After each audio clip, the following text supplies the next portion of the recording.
আসসালামু আলাইকুম, welcome back to cooking story by Monalisa. আজকে আপনাদের সাথে তেল, কোনো প্রকার baking powder, baking soda, Eno ছাড়াই পানির ভাপে খুব সহজেই স্পঞ্জ কেক রেসিপি শেয়ার করব।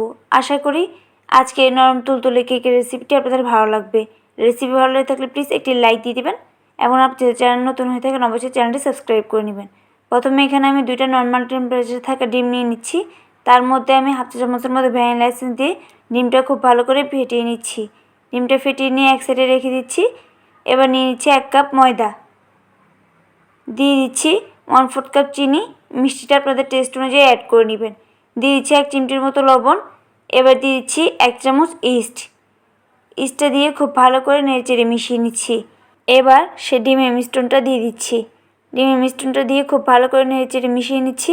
এবার আগে থেকে চাল করে রাখা উষ্ণ গরম দুধ দিয়ে দিচ্ছি। এখানে হাফ কাপের মতো দুধ আছে। দুধটা দিয়ে খুব ভালো করে নেড়েচেড়ে আবারও ফেটিয়ে নিচ্ছি। আমি কাঁটা চামচের সাহায্যে করে নিচ্ছি, আপনারা চাইলে হ্যান্ড উইক্সের সাহায্যে করে নিতে পারেন। মিশিয়ে নেওয়া হয়ে গেছে। এবার আমি ঢাকনা দিয়ে ঢেকে গরম স্থানে 2 ঘন্টার জন্য রেস্টে রেখে দিব। 2 ঘন্টা পর ডোটা ফুলে ডাবল হয়ে গেছে। এবার এই কেকের মিশ্রণটা খুব ভালো করে আবারও ফেটিয়ে নিচ্ছি। এখানে 7 ইঞ্চি সাইজের একটা কেকের মোল্ড নিয়েছি। তার মধ্যে আমি তেল ব্রাশ করে দিচ্ছি। তেল ব্রাশ করে নেওয়া হয়ে গেলে এবার ব্যাটারটা আমি উপর থেকে দিয়ে দিচ্ছি। এবার এখানে আমি কিছু ড্রাই ফ্রুট দিয়ে দিচ্ছি কাঠবাদাম কুচি, কাজু বাদাম কুচি আর কিশমিশ। আমি যেহেতু ওভেনে বেক করব তাই এখানে আগে থেকেই ট্রেতে আমি গরম পানি দিয়ে দিচ্ছি। গরম পানিটা দিয়ে 180 ডিগ্রি সেলসিয়াস তাপমাত্রায় 30 মিনিটের মতো বেক করে নিচ্ছি। কেকটা পুরোপুরি ঠান্ডা হওয়ার পর ডিমোল্ড করে নিচ্ছি।